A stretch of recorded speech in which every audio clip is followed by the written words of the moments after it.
เป็นไงบ้างไปรับแขกสิ โต๊ะไหนอ่ะ นั่นไงก็แชมป์อ่ะเฮ้ย จะบอกแล้วว่าเฮียแชมป์มาได้ยินชื่อเสียงดีนามมาตั้งนานแล้วไม่เคยเจอตัวจริงเลยคนนี้ว่าสายเตะหน้าดูเลยคนเนี้ย ใช่ตายเดี๋ยวไม่ทำคนเดียวปกติจะมีเพื่อนไปเยอะๆนี่เราคนเดียว ใส่เต็มที่แล้วเดี๋ยวผมรับเองแล้วกันนะ ไม่มีเพื่อนก็ไม่ไป เจ้าว่าเหรอเจ้าว่า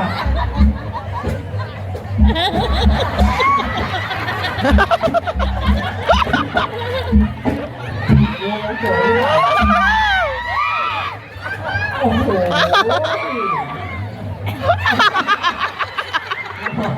กระเด็นมาไกลเลยแรงแรงลึกกันด้วยโอ้โหวันนี้โหทำไมเนื้อแน่นอย่างเลยเนี่ยก็ไม่รู้พี่แจ๊คไม่ชอบทีแบบนี้มันหน้าก็เข็ดแล้วหน้ามาให้ดูหน่อยได้ไหมหนูได้ยินชื่อเขียนเรียงนามของเฮียแชมป์มาตั้งนานแล้วนะเขาบอกเฮียแชมป์มาสายเปย์หน้าดูเลยอ่ะพูดอะไรเนี่ยหันหน้ามาหน่อยนะถ้าหนูหันหน้าได้เฮียแชมป์ต้องเลือกหนูนะเลือกเลยเพราะอวบเป็นพ่อเลยจริงนะจริงจริงได้ค่ะวันนี้โอ้ยที่ผ่านพูดอะไรเนี่ย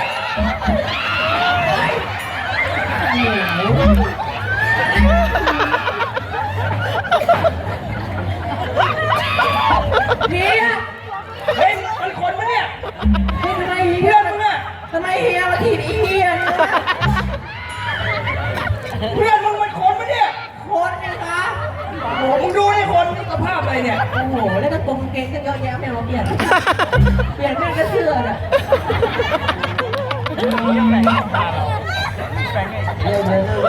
ได้ว่าตัวเองมันเล็กหรือผมกูมันใหญ่วะขามันใหญ่อะโอ้ดิมันรัดไปหมดแล้วอะ10 กิโลมึงรู้แล้วมึงมาขาเดินเบียดกันพรุ่งนี้เอาไปแล้วลูกเอ้ย ไปไหนล่ะ ไปรับเฮียแชมป์หน่อยสิ ใครนะ เฮียแชมป์ อุ้ยหายไปนานมาแล้วเหรอ มาแล้วตอนนี้เขาเก็บเงินได้แล้ว เมียฉันนี่นะ เดี๋ยวไปคืนก่อนคืนละ3 บาทอะกำลังคนเลยอะ สวัสดีครับเฮียแชมป์ สวัสดีครับแหมคุณยิ้มหวานซะด้วย มันพูดอย่างนี้กับทุกคนเลยแหละแชมป์ว่า มาเจอด้านใน อะไรนะ เจอด้านในเลย เอ้าไม่ถามเลยเหรอเชิญเลยเหรอ ก็เจอด้านในก็ปูรอเยอะเลย ไม่ต้องกลัวไม่ น้ำก็ รี แค่ บ เราบอกไม่ให้กิน เมื่อเร่งรีบตลอดเลยอ่ะ รีบเข้าไปข้างในกูจะเกลียดพวกมึงแล้วเข้าไป ให้ไปไหน เข้าไปหาพ่อปู่รออยู่ด้านใน ถ้าหนูเข้าไปแล้วเฮียแชมป์จะขับรถหนีนะ เดี๋ยวก่อนมึงรู้ได้ไงเนี่ย ไม่รู้ไงไอ้เต๋าบอกมา โอ้โบยมาทางกูแก ไปนะ เจอด้านในไปเจอด้านในมือตัวไป มาเดี๋ยว พาเพื่อนไปด้วย มานี่เขาไม่ทำแล้วเราทำเป็นบางคน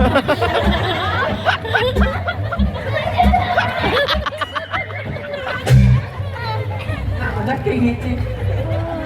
แต่ข้างหลังยืมหลังไปถูกเสื้อผ้าอะไรนะ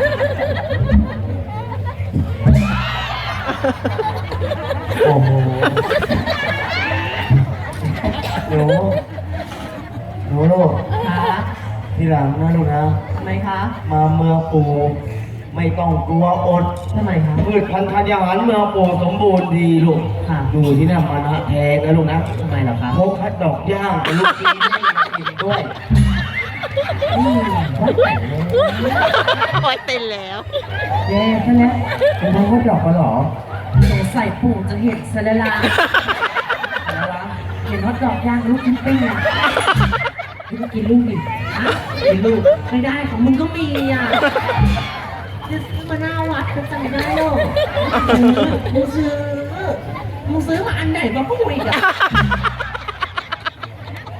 โอ้โหมึงซื้ออะไรถึง5 บาทมึงต้องอันที่20เดี๋ยวเนี่ยฉันให้ถามชื่อเสียงซะก่อนนะเบคะคนแรกนะจ๊ะป้าคนนั้นน่ะ ไม่ต้องมองใครหรอกป้านั่นแหละจ้าชื่ออะไรอะจ๊ะ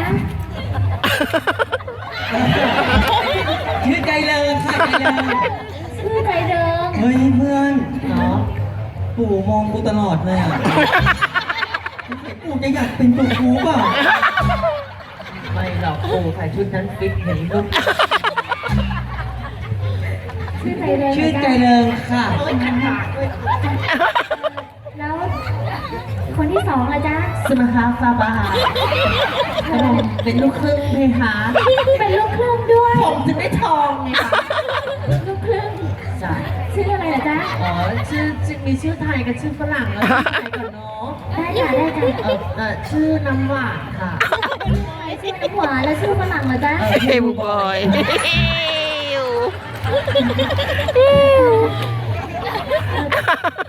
ก่อนนะ มากันแค่2 คนเหรอ คนนู้นเป็นคนเหรอจ๊ะ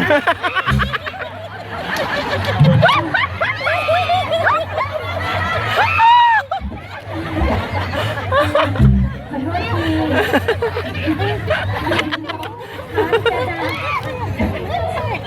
พูดได้หรือเปล่า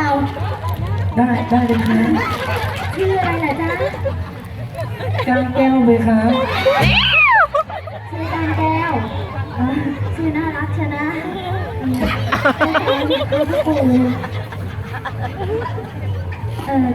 คือเราจะขอแนะนำตัว คนโน้นน่ะคือพ่อปู่มินทา แล้วนี่น่ะคือที่ดาวันจ้า ที่ลาวันนั้นเหรอ